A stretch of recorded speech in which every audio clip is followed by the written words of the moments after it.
বাংলাদেশ ব্যাংকের গভর্নর হলেন মুস্তাকুর রহমান। দায়িত্ব গ্রহণ করেছেন নবনিযুক্ত পুলিশ মহাপরিদর্শক আলী হোসেন ফকির।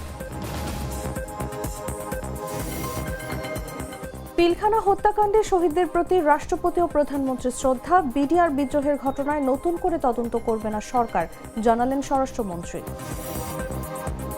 বইমেলা ঘিরে নেওয়া হয়েছে কঠোর নিরাপত্তা ব্যবস্থা। কোনো ধরনের মব সৃষ্টি হলে কঠোরভাবে মোকাবেলার হুঁশিয়ারি ডিএমপির।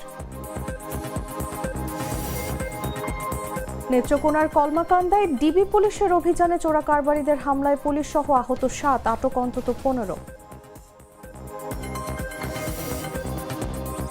এবং যুক্তরাষ্ট্রে আঘাত হানতে পারে এমন ক্ষেপণাস্ত্র বানাচ্ছে Iran. State of the union ভাষণে ট্রাম্পের অভিযোগ।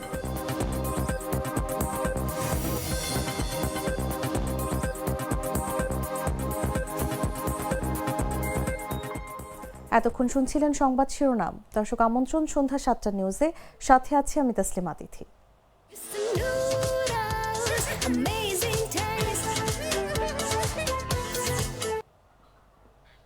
চলে যাচ্ছি পুরো খবরে। বাংলাদেশ ব্যাংকের নতুন গভর্নর হিসেবে নিয়োগ পেয়েছেন মোহাম্মদ মুস্তাকুর রহমান। মঙ্গলবার অর্থ মন্ত্রণালয়ের আর্থিক প্রতিষ্ঠান বিভাগ থেকে জারি করা এক প্রজ্ঞাপনে এই তথ্য জানানো হয়েছে। প্রজ্ঞাপনে বলা হয়, বাংলাদেশ ব্যাংক আদেশে 1972 সালের 10-5 অনুচ্ছেদ অনুযায়ী মোহাম্মদ মুস্তাকুর রহমান এফসিএমএ কে অন্যান্য সব প্রতিষ্ঠান এবং সংগঠনের সঙ্গে কর্মসম্পর্ক পরিত্যাগের শর্তে তার যোগদানের তারিখ থেকে 4 বছরের জন্য গভর্নর পদে নিয়োগ দেওয়া হয়েছে। এতে আরও উল্লেখ করা হয়, গভর্নর পদে দায়িত্ব পালনকালে সরকারের সঙ্গে সম্পাদিত চুক্তির শর্ত অনুযায়ী তিনি বেতন, ভাতা ও অন্যান্য সুবিধা বাংলাদেশ ব্যাংক থেকে নেবেন। নিয়োগ সংক্রান্ত অন্যান্য বিষয় চুক্তিপত্রের মাধ্যমে নির্ধারিত হবে। জনস্বার্থে জারি করা এ আদেশ অবিলম্বে কার্যকর হবে।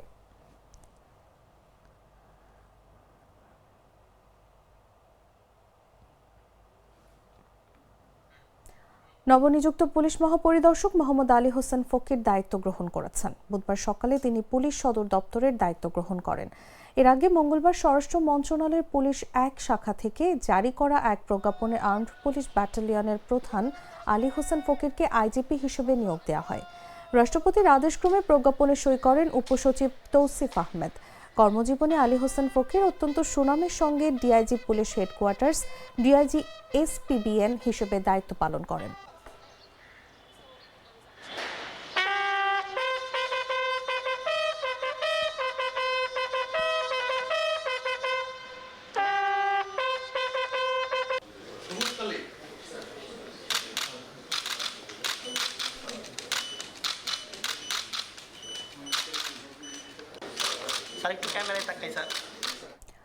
পিলখানা ট্র্যাজেডির 17 বছর আজ। পিলখানা হত্যাকাণ্ডে শহীদদের প্রতি শ্রদ্ধা নিবেদন করেছেন রাষ্ট্রপতি মোহাম্মদ শাহাবুদ্দিন ও প্রধানমন্ত্রী তারেক রহমান। বুধবার সকাল 10টার দিকে বনানী সামরিক কবরস্থানে ফুল দিয়ে শহীদদের প্রতি শ্রদ্ধা জানান তারা। এ সময় সেখানে আরও উপস্থিত ছিলেন স্বরাষ্ট্রমন্ত্রী সালাউদ্দিন আহমদ ও 3 বাহিনীর প্রধানরা। নিহতদের পরিবারের সদস্যরাও উপস্থিত ছিলেন। ফুল দিয়ে শ্রদ্ধা জানানো শেষে দোয়া ও মোনাজাতে অংশ নেন রাষ্ট্রপতি ও প্রধানমন্ত্রী। 2009 সালের 25 ও 26 ফেব্রুয়ারি তৎকালীন বিডিআর সদর দফতর পিলখানায় হত্যা করা হয় 57 সেনা কর্মকর্তা সহ 74 জনকে। পিলখানা হত্যাকাণ্ডে বিডিআর এর 139 জন সদস্যকে মৃত্যুদণ্ড, 185 জনকে যাবজ্জীবন কারাদণ্ড ও 283 জনকে খালাস দিয়েছেন উচ্চ আদালত। তবে বিস্ফোরক দ্রব্য নিয়ন্ত্রণ আইনের মামলা বিচারিক আদালতে এখনো চলমান।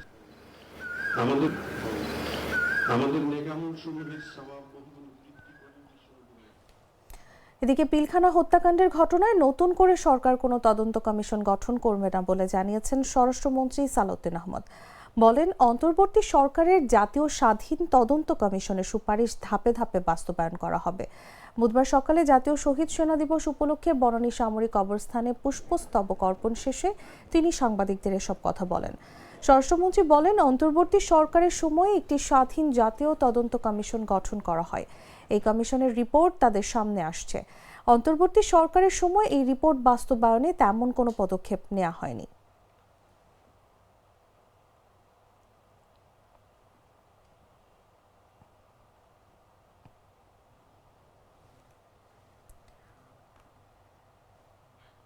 বইমেলা ঘিরে নেওয়া হয়েছে কঠোর নিরাপত্তা ব্যবস্থা। পাশাপাশি কোনো ধরনের মব পরিস্থিতি সৃষ্টি হলে কঠোরভাবে মোকাবেলা করা হবে বলে জানিয়েছেন ডিএমপি অতিরিক্ত পুলিশ কমিশনার মোহাম্মদ সরওয়ার।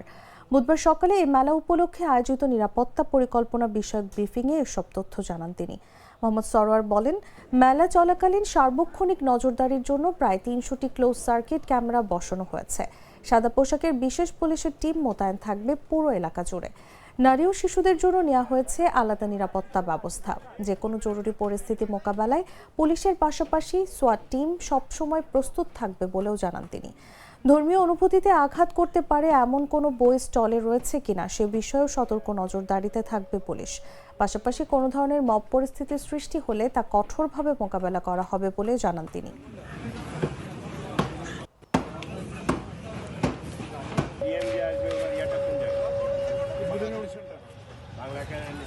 বইমেলা বাংলা একাডেমি ও সরহদ্দি উদ্যান গেট কেন্দ্রিক এবং আভ্যন্তরীণ কয়েক স্তরের নিরাপত্তা ব্যবস্থা থাকবে।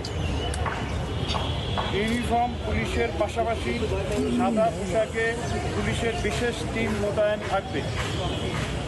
সাপ্তাহিক ছুটির দিনে লোক সমাগম বেশি হবে বিদায় ওই সময়ে বাড়তি নিরাপত্তা ব্যবস্থা থাকবে।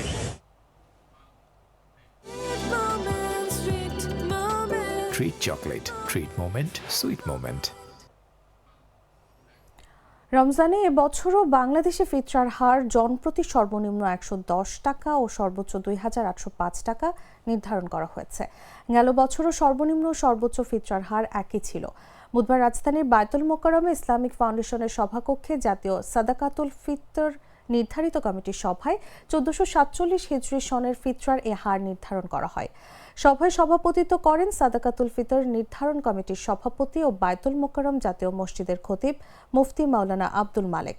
এতে ফিতরা নির্ধারণ কমিটির সদস্য ও বিশিষ্ট আলেমরা উপস্থিত ছিলেন। বৈঠক শেষে কমিটির সভাপতি সাংবাদিকদের ফিতরার হার জানান। সভায় সর্বসম্মত সিদ্ধান্ত হয়, ইসলামী শরিয়া মতে মুসলমানরা সামর্থ্য অনুযায়ী গম, আটা, যব, খেজুর, কিসমিস ও পানির যে কোনো একটি পণ্যের নির্দিষ্ট পরিমাণ বা এর বাজার মূল্য ফিতরা হিসেবে গরিবদের মধ্যে বিতরণ করতে পারবেন।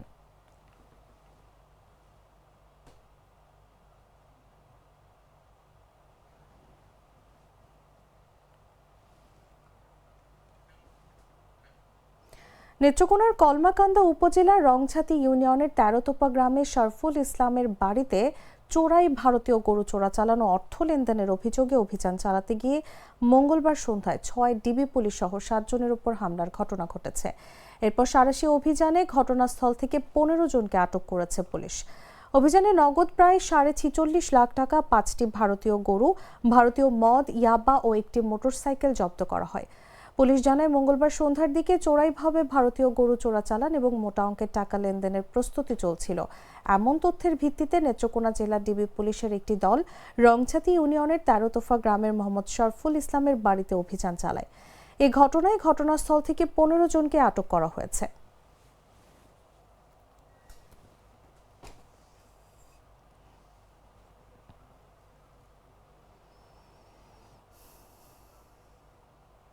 নাটা জেলি আর পানীয়র এক অসম কম্বিনেশন। ড্রিঙ্কো চিল থাকতে চান, ড্রিঙ্কো চাবান। জানাবো আন্তর্জাতিক সংবাদ।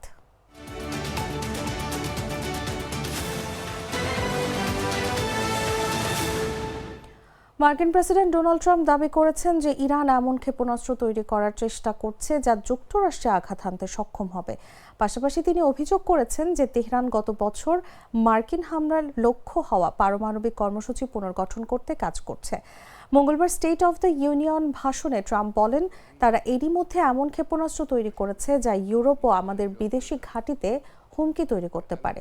এছাড়া তারা এমন ক্ষেপণাস্ত্র তৈরির জন্য কাজ করছে যা শীঘ্রই যুক্তরাষ্ট্রে পৌঁছানোর ক্ষমতা রাখবে। গত বছর মার্কিন প্রতিরক্ষা গোয়েন্দা সংস্থা জানিয়েছিল ইরান সম্ভবত ২০৩৫ সালের মধ্যে সামরিকভাবে সক্ষম আন্তঃমহাদেশীয় ব্যালিস্টিক ক্ষেপণাস্ত্র তৈরি করতে পারে। যদিও তেহরান এখনও সেই সিদ্ধান্ত নিয়েছে কিনা তা জানায়নি মার্কিন প্রতিরক্ষা গোয়েন্দা সংস্থা।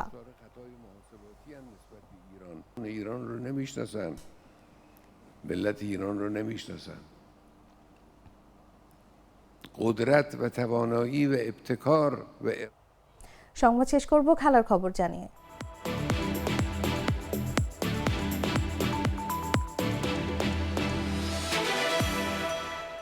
অস্ট্রেলিয়ার মাটিতে দীর্ঘ 23 বছরের অপেক্ষার অবসান হতে যাচ্ছে বাংলাদেশের। আগামী আগস্টে ডারউইন ও ম্যাককাইয়ের মাঠে অজিদের মুখোমুখি হবে টাইগাররা। আজ বুধবার আনুষ্ঠানিকভাবে এই সফরের পূর্ণাঙ্গ সূচি প্রকাশ করেছে ক্রিকেট অস্ট্রেলিয়া। আইসিসি টেস্ট চ্যাম্পিয়নশিপের অংশ হিসেবে এই সফরের প্রথম টেস্টটি শুরু হবে আগামী 13 আগস্ট ডারউইনের মারারা ওভালে। সিরিজের দ্বিতীয় ও শেষ টেস্টটি শুরু হবে 22 আগস্ট থেকে, যার ভেন্যু হিসেবে নির্ধারিত হয়েছে ম্যাককাইয়ের গ্রেট ব্যারিয়ার রিফ অ্যারেনা।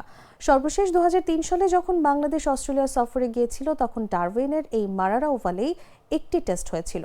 দীর্ঘ সময় পর এই মাঠে আবারও সাদা পোশাকের ক্রিকেট ফিরছে। অন্যদিকে ম্যাককাইয়ের 10,000 দর্শক ধারণ ক্ষমতার আধুনিক মাঠটির জন্য এটি হবে এক বড় মাইলফলক, কারণ বাংলাদেশের বিপক্ষে এই ম্যাচ দিয়ে টেস্ট ক্রিকেটে অভিষেক হতে যাচ্ছে গ্রেট ব্যারিয়ার রিফ অ্যারেনার। মূলত নিয়মিত ক্রিকেট মৌসুম শুরুর আগে সিরিজ হওয়ায় নর্দার্ন টেরিটরির এই ভেন্যুগুলোকে বেছে নিয়েছে ক্রিকেট অস্ট্রেলিয়া।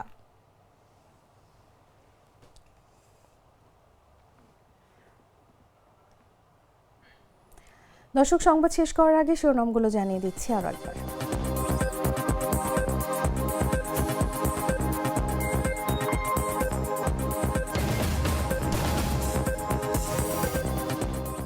বাংলাদেশ ব্যাংকের গভর্নর হলেন মোস্তাকুর রহমান। দায়িত্ব গ্রহণ করেছেন নবনিযুক্ত পুলিশ মহাপরিদর্শক আলী হোসেন ফকির। পিলখানা হত্যাকাণ্ডে শহীদদের প্রতি রাষ্ট্রপতি ও প্রধানমন্ত্রীর শ্রদ্ধা। বিডিআর বিদ্রোহের ঘটনায় নতুন করে তদন্ত করবে না সরকার, জানালেন স্বরাষ্ট্রমন্ত্রী। বইমেলা ঘিরে নেওয়া হয়েছে কঠোর নিরাপত্তা ব্যবস্থা। কোনো ধরনের মব সৃষ্টি হলে কঠোরভাবে মোকাবেলার হুঁশিয়ারি ডিএমপির। নেত্রকোনার কলমাকান্দায় ডিবি পুলিশের অভিযানে চোরা কারবারিদের হামলায় পুলিশ সহ আহত 7, আটক অন্তত 15। এবং যুক্তরাষ্ট্রে আঘাত হানতে পারে এমন ক্ষেপণাস্ত্র বাড়াচ্ছে Iran. State of the union ভাষণে ট্রাম্পের অভিযোগ।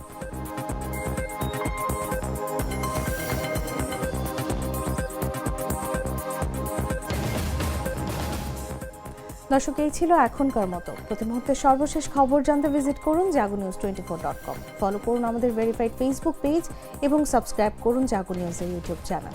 ধন্যবাদ সবাইকে।